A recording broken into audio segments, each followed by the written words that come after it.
ចាជំរាបសួរពុកម៉ែបងប្អូនថ្ងៃនេះនាងខ្ញុំមានម្ហូបបំរុកមានឈ្មោះថាឡម្ជូរផ្លែចេកគ្រឿងផ្សំមានដូចជាដែងអំបិលទុំផ្លែចេកម្រះព្រៅហើយនិងត្រីចាជាដំបូងខ្ញុំលាងត្រីវាឲ្យស្អាតសិនមុននឹងយកទៅឡចាលាងវាស្អាតទៅហើយពេលលាងត្រីគឺខ្ញុំប្រើអំបិលគ្រួសដើម្បីកាត់ឆ្អាប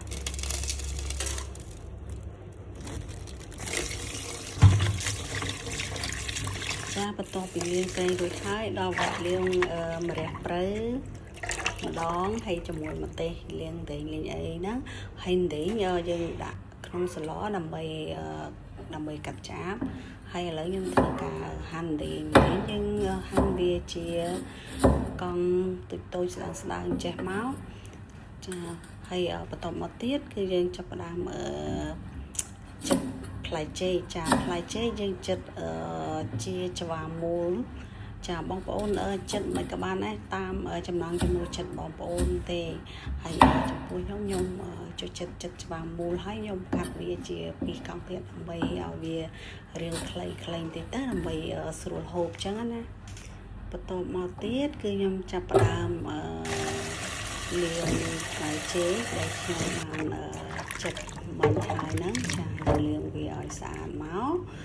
ហើយយើងដាក់វាឲ្យស្រស់ទឹកទៅចាឥឡូវត្រីបន្លែអីខ្ញុំលាងរួចអស់ហើយឥឡូវចាប់ផ្ដើមដាក់ឆ្នាំងនៅលើចង្ក្រានបន្តមកដាក់ទឹកចូលចាហើយបន្ទាប់មកខ្ញុំត្រូវការដាក់អំបិលម្សៅរ៉ូឌី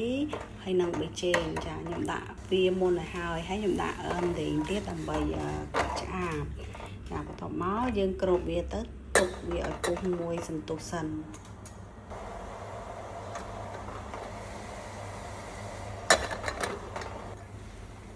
ចាបន្ទាប់ពី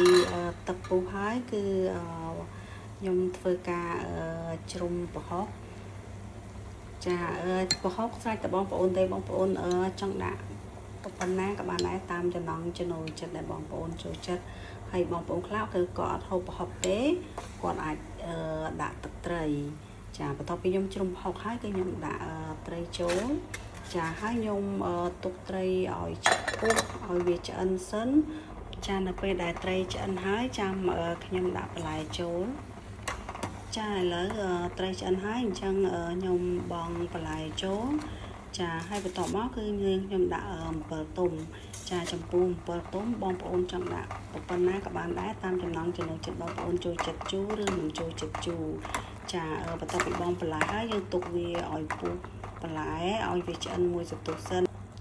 ចាឥឡូវបន្លែឆ្អិនហើយខ្ញុំចាប់ផ្ដើមបង់លឹកម្រះព្រៅចូលចាឡម្ជូរផ្លែចេកវាត្រូវនឹងលឹកម្រះព្រៅពេលដែលយើងបង់លឹកម្រះព្រៅមានរសជាតិឈ្ងុយហើយឆ្ងាញ់ចាហើយមួយទៀតពេលឡម្ជូរអីហ្នឹងគឺខ្ញុំអត់ភ្លេចម្ទេសទេព្រោះឡម្ជូរអីយើងបានដាក់ម្ទេសហឹរអីតិចតួចចឹងទៅវាកាន់តែឆ្ងាញ់មួយកម្រិតទៀត